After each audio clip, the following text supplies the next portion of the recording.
Long before Arizona became the 48th state, it was developing a military legacy. Reporter Amber Bagwell explores one of Arizona's best-kept secrets and takes us on a mission to learn more about our state's military history. Throughout history, men and women have fought for the freedoms of this nation, vowing to protect and serve at all costs. Although it may be easy to take some of these freedoms for granted, it's important to remember the soldiers and the sacrifices protecting them. One museum here in Phoenix is doing just that. Located at Papago Park inside the Arizona National Guard Training Facility is the Arizona Military Museum. For 25 years, the museum has been growing under the supervision of Joe Abodili, the president of the National Guard Historical Society. Well, the museum was started by a group of people who wanted to have a museum, and they were primarily in the National Guard of Arizona at that time. And the Guard set aside this 1936-37 Works Project Authority adobe building, and we built a museum. Created by people passionate about Arizona's history, this museum thrives purely from donations and volunteers. We have about 15 members on the board, so we man it on the weekends from Saturday and Sunday from 1 to 4 o'clock in the afternoon, and nobody gets paid a penny. The very first display, this was in the 80s, and the very first display was a very simple display. It was a 4x8 sheet of plywood that I painted green, and I had a uniform that I wore back from Vietnam. It wasn't in vogue for Vietnam to be popular, but I decided I wanted to just put that up anyway.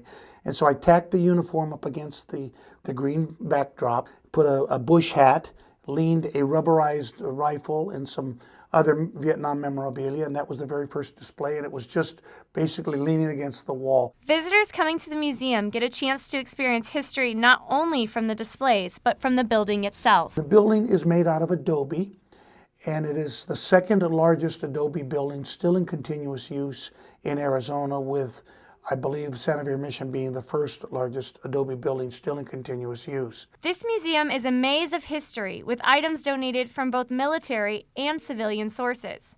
Wandering around the displays gives you an appreciation of Arizona's extensive military history and the soldiers entwined within it. A lot of them that were left lying around the Guard, some of them belong to a museum that used to be over at Arizona Coliseum and Exposition Center. What we did is we got all this stuff together and people would donate things. And one individual donated a whole group of helmets of various countries, German helmets, Russian, French, Belgian, and it's really kind of a neat display. Although the location at Papago Park keeps this museum slightly hidden, there are perks of being on military grounds. We get access to certain unique military weapons, like automatic weapons and some larger vehicles, some memorabilia and some war trophies from Desert Storm.